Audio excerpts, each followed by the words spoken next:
From MTN, the Montana Television Network, this is Face the State. Good morning and welcome to Face the State here on the Montana Television Network. I'm Jay Kohn, your host here for the next half hour, and we're joined today by former Montana U.S. Attorney Bill Mercer.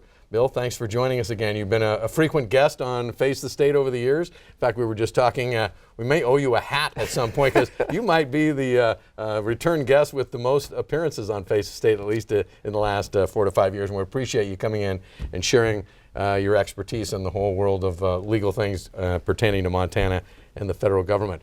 Little background on Mr. Mercer. Bill is a former U.S. Attorney for Montana from 2001 to 2009. At the Department of Justice, you were at one point the acting Associate Attorney General under AG Alberto Gonzalez. That was the third ranking position in the Department of Justice.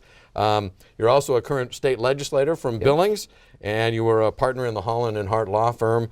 You're also a good friend of ours. And you survived having part of the rims fall on your house. We're not here to talk about that, but we're happy you're fine, and we'll save that story for another day, but you will tell that story maybe on this show someday. Thank you. Okay, thank you for being here. We have lots to talk about this morning, and first off, let's talk about the Affordable Care Act, Obamacare, if you will. Big decision from the Fifth Circuit last week that basically threw out the individual mandate. And are we back to square one? Where does this go, and how do we perceive this?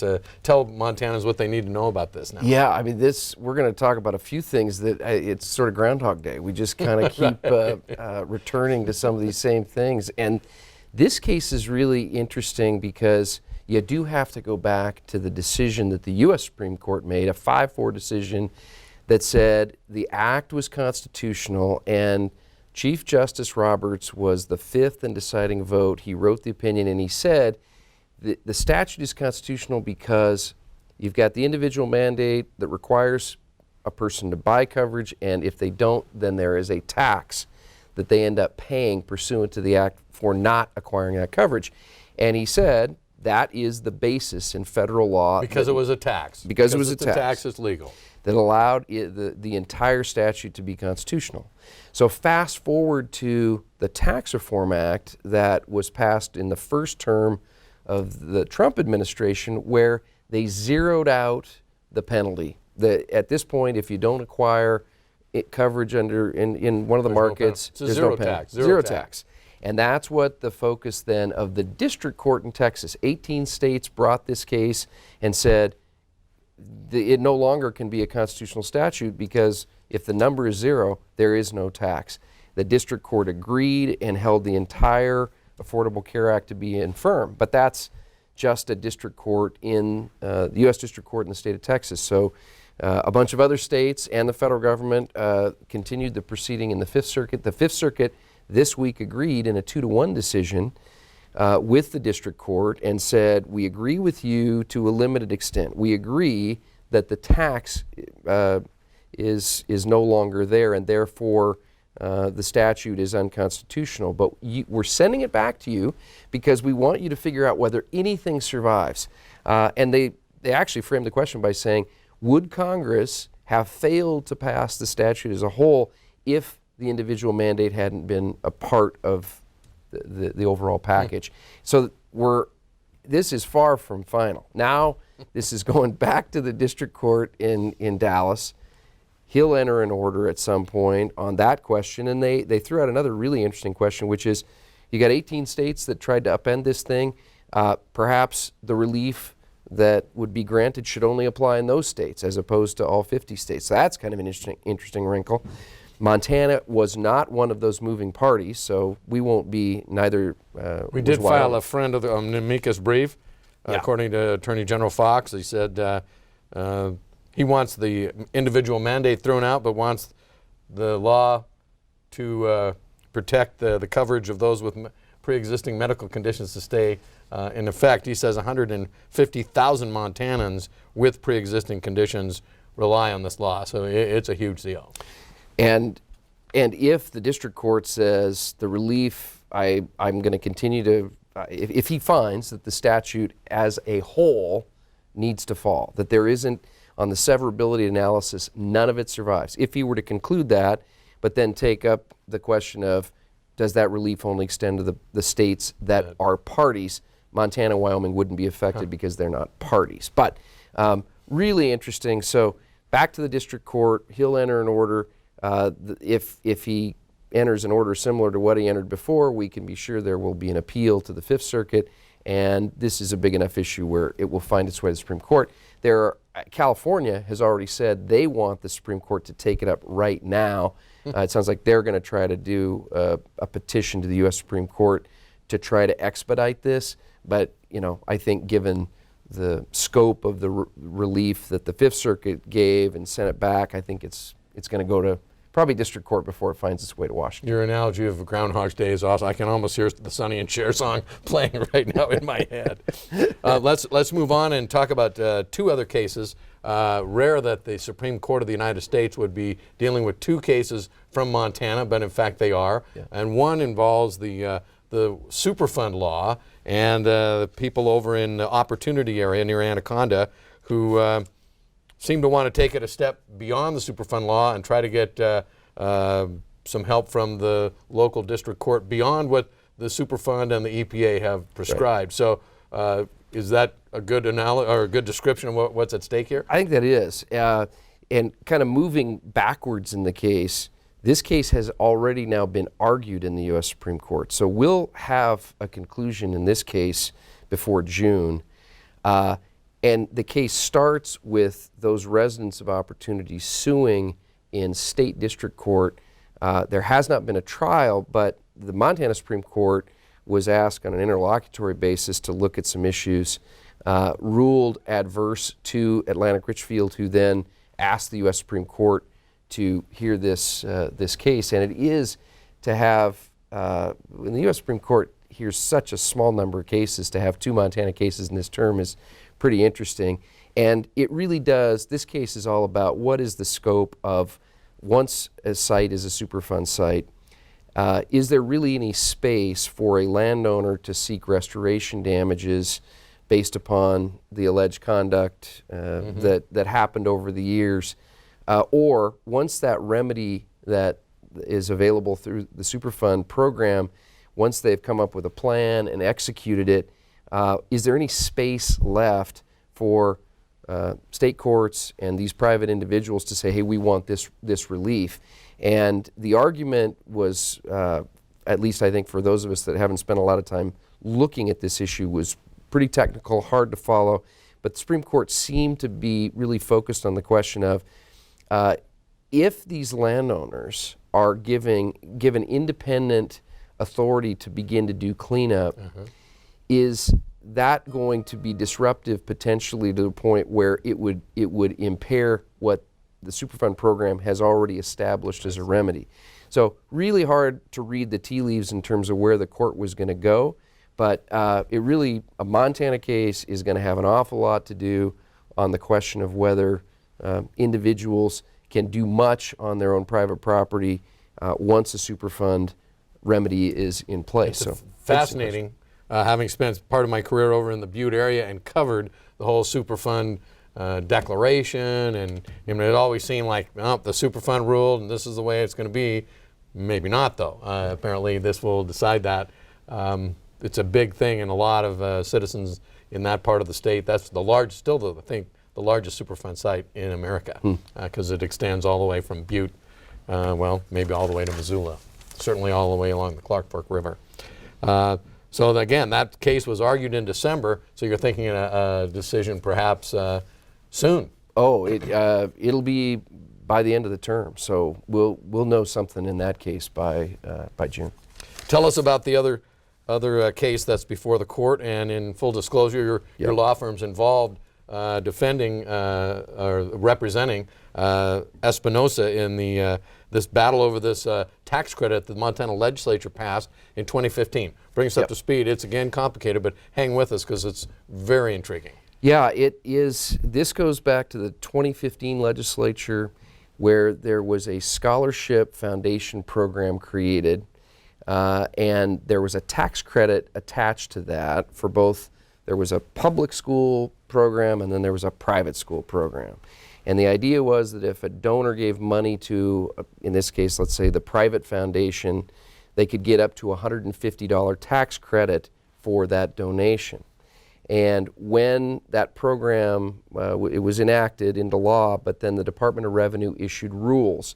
And when they issued those rules, they said the tax credit won't be something, won't be allowable to the extent that the scholarships would be going to parents of children going to religious private schools.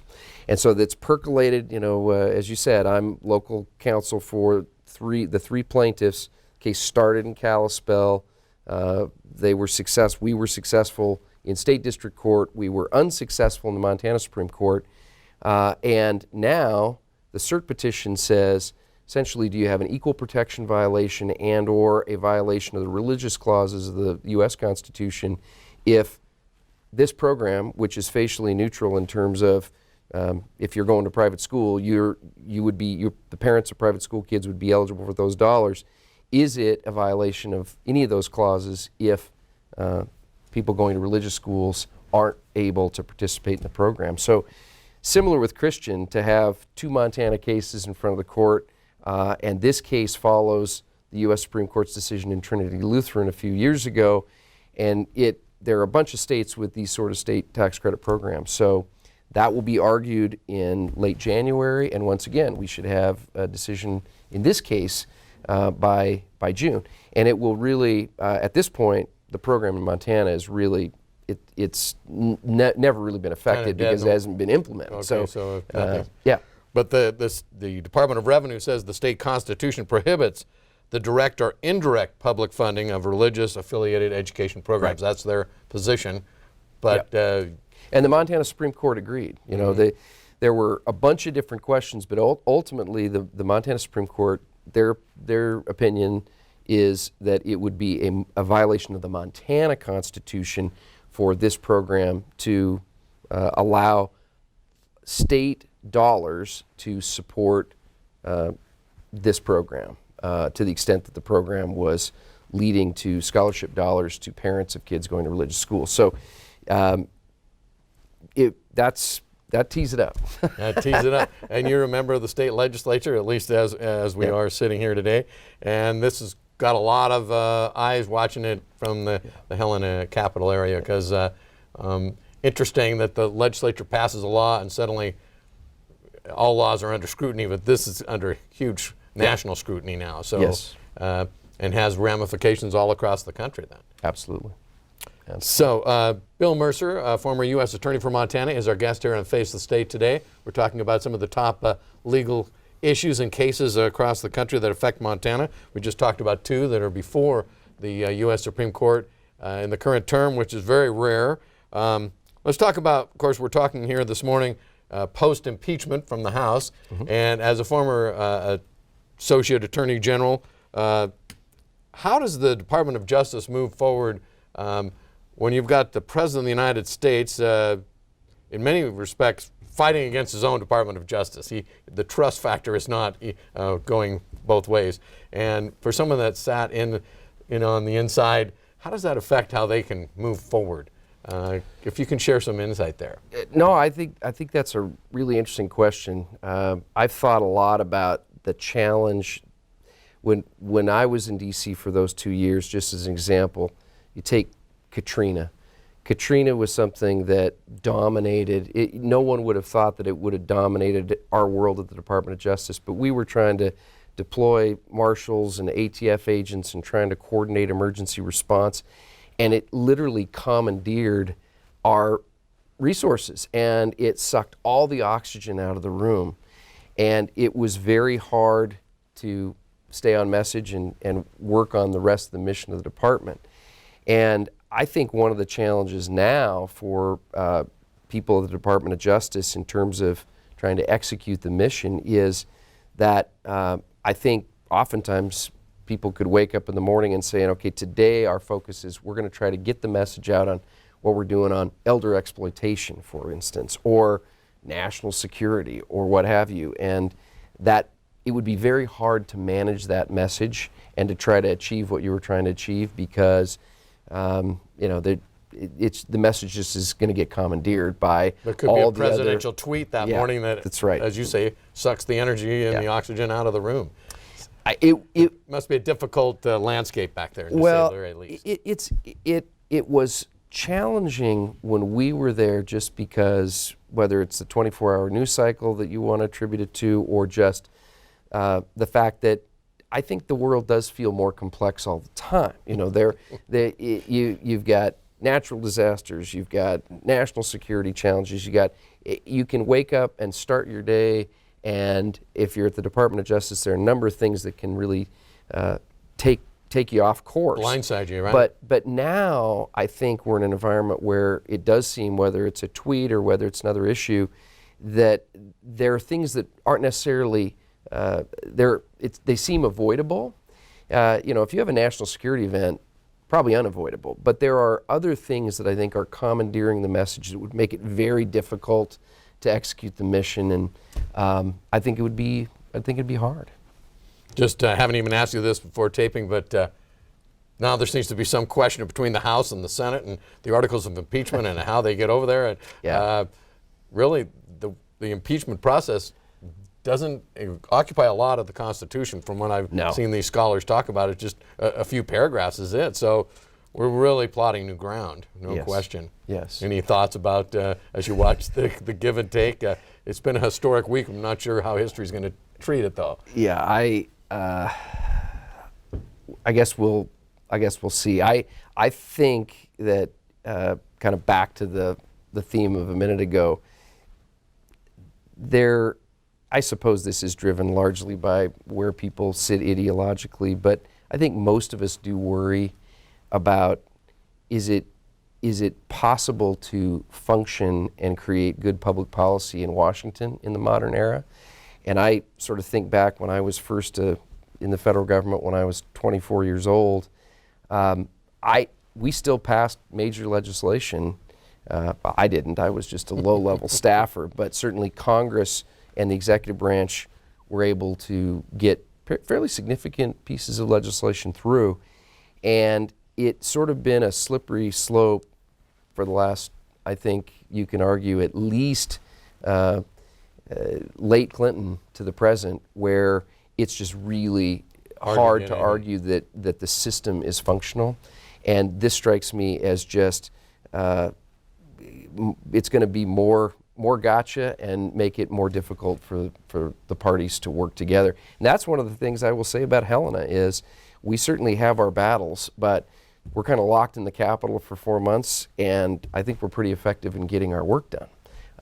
Sometimes I digress. Sometimes it takes a special session to get it all done, but as we all know, there's nothing special about a special session. When you were the Deputy Attorney General, there was quite a focus on the Post-Patriot Act and how we balance civil liberties versus the national security. Mm-hmm. And now there's a real question about what's been transpiring about surveillance when it comes to U.S. citizens. Yep. Bring us through this whole FISA court battle that you've been watching, you were involved with for some time, and now watching as an interested observer for sure. Yeah, so the Horowitz report, I think, is going to reignite a piece of that debate because certainly during my time at DOJ during the Bush years, we were very worried about that balance of how do we ensure national security, because post 9/11 we were all worried about playing defense and making sure that there were not going to be any more incidents. On the other hand, there was a huge debate, not just Patriot Act specific, but what's the role of the Foreign Intelligence Surveillance Court? To the extent that the court has authority to authorize surveillance of U.S. citizens who are deemed, if there's a showing of probable cause that a person is an agent of a foreign power or is a foreign agent, this is a U.S. citizen who is not being alleged to be engaged in ongoing criminal conduct, the FBI working with the DOJ can say to the Foreign Intelligence Surveillance Court, please authorize us to initiate surveillance against this person. And so you've got this robust process where you've got agents working in the field, developing all this. They're working with their lawyers at the FBI, who are then working with the National Security Division, at DOJ, and eventually it goes to the top of the FBI, to the deputy director and the director, and it goes to the top of DOJ, to the deputy attorney general and attorney general. And the whole debate was, you got a lot of people on the civil liberties side that say this is not good. This is a system where we essentially are not protecting the civil liberties of U.S. citizens. They're not engaged in criminal conduct, and yet we're surveilling them. And of course, this is a process that it's not an open process. It's a ex parte communication, the federal government going to the court. And because of the Horowitz report and the allegation that there were concealments and misrepresentations on 17 occasions. 17. You've now got the chief judge of that court who's issued 2 orders, and really, I think, striking the following questions. Has this infected other grants that we've made of surveillance? What is the Bureau and DOJ doing to ensure that this isn't going to happen again? And I think in the legislative arena, it's an opportunity and going to create a lot of debate on, is this a viable system? Because there was a lot of confidence and trust that the federal government was doing a good job of coming to these neutral judges, all federal judges from around the country, and saying, here's why you should authorize this. This is going to create controversy. Mm-hmm. So on the one hand, we're not going to have any less interest in being vigorous on protecting the public. We got to worry about national security. But when you see these amounts of flaws that appear to exist in the page documents, then it's going to cause, I think, a lot of rethinking of what we need to do for protection. You'll keep us posted on that, I'm sure. Let's talk a little bit about John Krakauer and his challenge to get access to records of the Commissioner of Higher Education. This again, almost like another Groundhog's Day. It doesn't seem to be going away. We'll relive it. The most recent thing is a bunch of media groups and freedom of information groups have asked the Supreme Court to take a look at this case because they believe there's perhaps some national interest and issues here. And it basically boils down to reading from this brief asking the Supreme Court to look at this case, that society has an interest in understanding how publicly funded universities deal with rape allegations. And if that's kind of boiled down to the crux of the issue, and that in this case, the allegation is that the Commissioner of Higher Education is holding those records and not making them public, maybe to protect something. I don't know. Maybe he doesn't want, there's a reason. Wade in if you would, because the Supreme Court might be looking at this. We'll see. Probably the odds are against that, you believe, but back us down the story here. How much time do we have? 5 minutes and 33 seconds left. This is such an interesting issue. You've got the clash between these very important provisions of the Montana Constitution that our Constitutional Convention delegates in 1972 put together, that said the public has a right to know. There are a lot of states that have freedom of information statutes. Ours is enshrined in the Constitution, and it is balanced against a right to privacy. And so their state agencies in Montana get demands for information all the time, as do local governments. In fact, media outlets regularly say, please give us this. And as citizens, and frankly even as non-Montanans, like Krakauer, you can make a right to know demand and say, I want this information. And really the only thing that can overcome that is that right to privacy. And so this case has had a fascinating journey because on 2 occasions, the state district judge in Helena has granted Krakauer access to the records. Author John Krakauer, who wrote the book Rape in a Small Town. About Missoula and sexual assaults in Missoula. Yeah.